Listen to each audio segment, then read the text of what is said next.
กูมองเด้อบัดนี้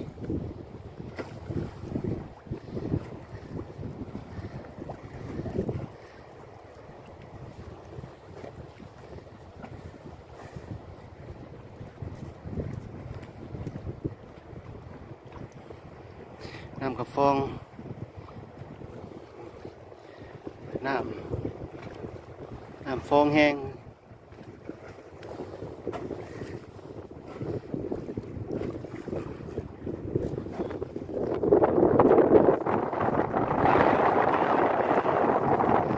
กินตั้งน้ำพี่แล้วปลาหน่อยเห็นว่าพี่น้องปลาหน่อยพี่น้อง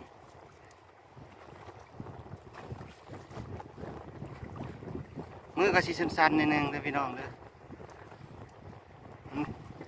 น้ำฟองแห้ง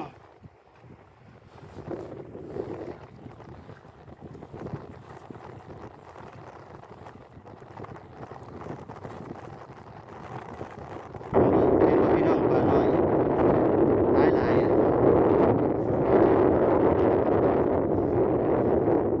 ตอนแรกสรุปผลงานให้เด้อตัวนี้น้ำฟองแห้งตัวนี้จับกล้องบ่ได้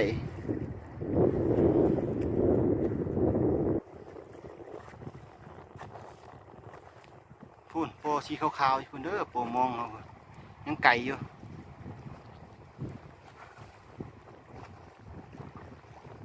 เห็นบ่พี่น้องพูนโปสีขาวๆอยู่หันฟังลาวเด้ออยู่คุณเด้อฟังลาวสวรรณเขต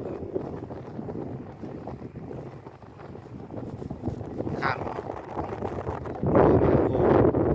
มุกดาหารสวรรณเขตมุกดาหารนี่แหละ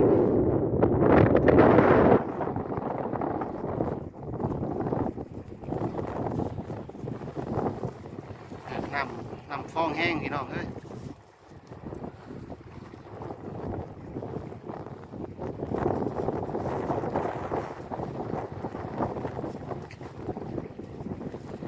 โปมองเขายิงอยู่พูนอยู่ไกลๆกูมองแล้วเดี๋ยวจะท้ายลงอีกเด้อพี่น้องเด้อตอนนี้น้ำฟองแห้งยันเนื้อลง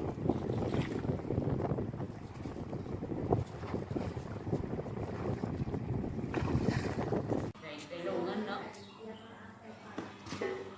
อีกเขาไปช่วยเรือเห็นเรือเห็นเจ้าเขาก็ตั้งให้มันได้หลายคนก็ตั้งหมดนะเดี๋ยวจะพาเขาไปช่วยเรือเดี๋ยวเขาตั้ง แต่ว่าเขา